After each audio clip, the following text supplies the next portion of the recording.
Bonjour à toutes et à tous et bienvenue sur NTD L'Actu, votre point sur l'info de ce vendredi 10 novembre. Avant de commencer, merci de cliquer pour vous abonner et de liker la vidéo. Le Pas-de-Calais est en proie à d'importantes inondations suite à de fortes précipitations. Des écoles sont fermées dans 200 communes, les dégâts sont considérables et des mesures d'urgence ont été prises, incluant des évacuations, l'ouverture de centres d'hébergement et le déploiement de pompes pour limiter les dégâts. Et après avoir déclaré qu'il ne participerait pas à la marche de dimanche contre l'antisémitisme et pour la République, la France Insoumise a appelé à un rassemblement à 15 h demain, samedi, place de la République à Paris. Le but du rassemblement est de demander un cessez-le-feu immédiat et la libération des otages à Gaza. Et les images des massacres terroristes du 7 octobre seront bientôt diffusées à l'Assemblée nationale devant les parlementaires. Ce film de 43 minutes qui compile certaines des atrocités commises par les terroristes et filmées par leur propre caméra vise à faire comprendre la nature du problème auquel doit faire face Israël et à maintenir cet événement tragique au cœur de l'actualité. Et dans le Tarn, des activistes opposés à la construction de l'autoroute A69 ont été confrontés à la police. Les activistes se sont perchés dans des arbres pour empêcher leur abattage sur le chantier. Certains ont été privés de leur approvisionnement en eau et de leur équipement de protection et un cas d'hypothermie a été signalé. Et la Cour de cassation a rejeté la deuxième demande de remise en liberté du policier impliqué dans la mort de Naël en juin dernier. Son avocat a annoncé qu'une troisième demande serait déposée. Le policier restera donc en détention jusqu'à nouvel ordre. Et en Bretagne a eu lieu un incroyable sauvetage. Un perroquet nommé Babi a alerté ses propriétaires d'un incendie imminent en répétant « c'est chaud, c'est chaud ». Grâce à ces avertissements, le couple a pu échapper à un départ de feu derrière le mur de leur cuisine. Les pompiers, amusés par cette histoire incroyable, ont souligné que le perroquet mériterait bien une décoration pour avoir sauvé la vie de ses propriétaires. Et je laisse maintenant la parole à Anthony. Anthony qui va nous parler d'une des entreprises les plus puissantes du monde. Anthony, c'est à vous. Merci Rémi. Nous plongeons aujourd'hui dans une affaire qui agite le géant du commerce en ligne, Amazon. Le leader incontesté du e-commerce aurait conçu un algorithme secret surnommé Projet Nessie. Selon la Federal Trade Commission, ou FTC pour les intimes, ce petit bijou technologique aurait permis au géant du e-commerce d'empocher le joli pactole d'1 milliard d'euros supplémentaires. Imaginez Nessie qui, tel un monstre du Loch Ness numérique, semble avoir émergé des profondeurs pour modifier discrètement les prix. Le hic, ces ajustements auraient créé une onde de choc sur le marché, poussant d'autres sites à gonfler leurs tarifs pour suivre le leader. Et en plus de manipuler les prix, Amazon aurait même joué au chat et à la souris avec la surveillance, activant et désactivant le projet selon le vent réglementaire. Lorsque l'attention se serait portée sur elle, pouf, le projet Nessie aurait disparu, comme par magie. On en rirait presque si ce n'était pas aussi sérieux pour notre portefeuille. Tout de suite, les détails de cette affaire. La plainte réunissant la FTC, 17 États américains, dévoilée par le tribunal de district de Seattle, lève le voile sur une pratique controversée au sein d'Amazon. Son projet Nessie serait un algorithme conçu pour augmenter les prix sur sa plateforme d'achat en ligne, ce qui par voie de conséquence augmenterait les prix des articles sur l'ensemble du marché. Sachant que de nombreux sites web fixent leurs prix pour s'aligner sur ceux d'Amazon, l'entreprise aurait développé Nessie pour augmenter le prix des produits, afin que d'autres détaillants suivent le pas. L'objectif déclaré de cette manœuvre serait de maximiser les profits, quitte à subir une diminution des ventes unitaires. La FTC ne mâche pas ses mots, qualifiant l'algorithme de méthode de concurrence déloyale.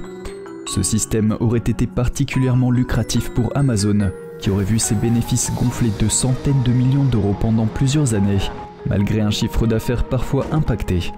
La plainte met également en lumière des pratiques présumées d'obstruction, Amazon ayant potentiellement utilisé des moyens pour éviter de laisser des traces de ces pratiques, telles que l'utilisation de l'application Signal avec fonction de disparition des messages. Les réactions ne se sont pas fait attendre. Tim Doyle, porte-parole d'Amazon, réfute les accusations. défendant l'algorithme comme un outil de régulation des prix et non de manipulation. Il affirme que son usage a été abandonné il y a des années. Cependant, ces déclarations semblent en contradiction avec des documents internes, évoquant une réactivation de Nessie pour contrer les effets de l'inflation. Maintenant, quelles pourraient être les ondulations laissées par le passage de Nessie? Si les allégations de la FTC s'avèrent fondées, cela pourrait signaler une ère de changement pour les pratiques commerciales en ligne. Les concurrents d'Amazon et les régulateurs pourraient se montrer plus vigilants et exiger des réformes drastiques. Du point de vue des consommateurs, les prix de produits artificiellement gonflés par Nessie pourraient dorénavant retrouver une valeur plus juste. De son côté, la FTC semble prête à en découdre pour défendre l'intérêt des consommateurs et du marché équitable. Mais rien n'est joué. La bataille juridique ne fait que commencer. Reste à voir si les tribunaux suivront cette voie ou si Amazon parviendra à démontrer l'innocuité de son fameux Nessie. En attendant le prochain chapitre de cette saga, gardez l'œil ouvert, car qui sait quel autre monstre pourrait se cacher dans les profondeurs de l'e-commerce. Rémi, c'est à vous.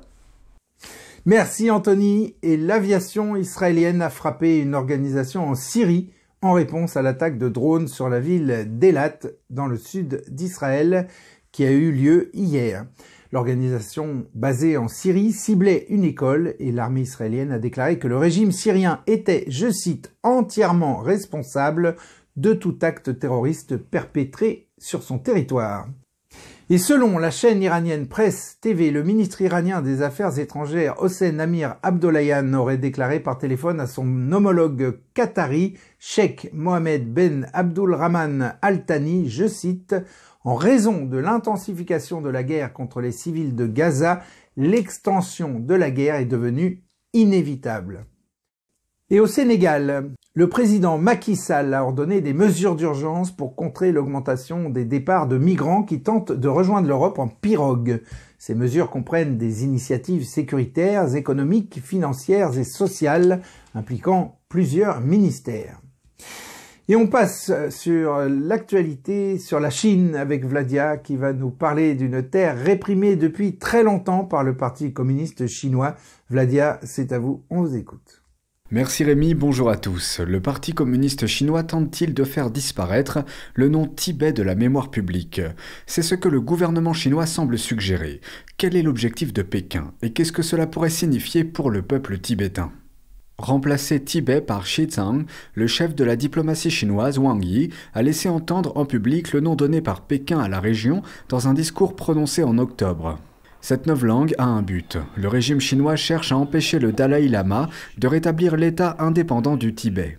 Que signifie Xizang?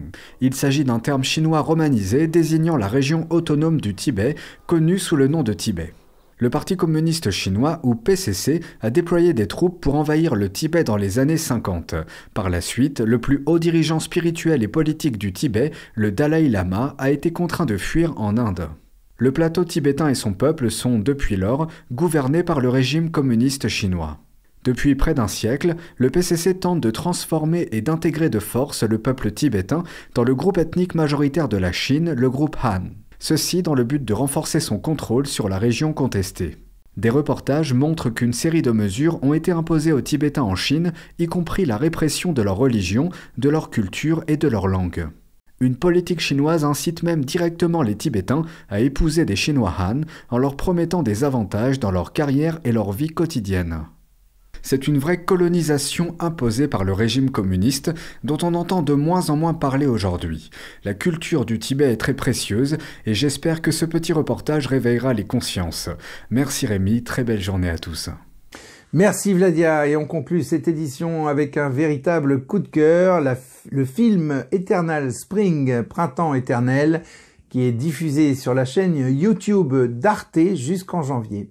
Ce mélange de documentaires et de films d'animation raconte l'histoire des courageux pratiquants de Falun Gong qui ont intercepté la télévision d'État chinoise en 2002 pour rétablir la vérité sur le mouvement spirituel de l'école de Bouddha, diffamé et persécuté depuis 1999 par l'immense machine de propagande du régime chinois.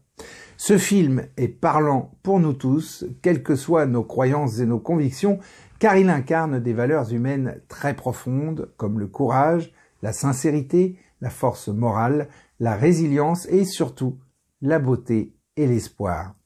Da Xiong, le dessinateur et créateur de bande dessinée qui a contribué à l'animation du film, a dit à propos de l'héroïsme, un héros est quelqu'un qui, même lorsqu'il se sent faible, peut trouver le courage de se dresser contre le mal.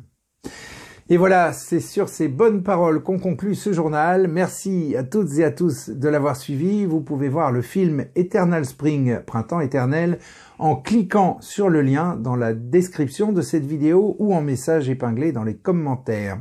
Quant à nous, on se retrouve donc lundi pour une nouvelle édition de NTD L'Actu. Et en attendant, je vous souhaite une très bonne après-midi et un excellent week-end. À lundi.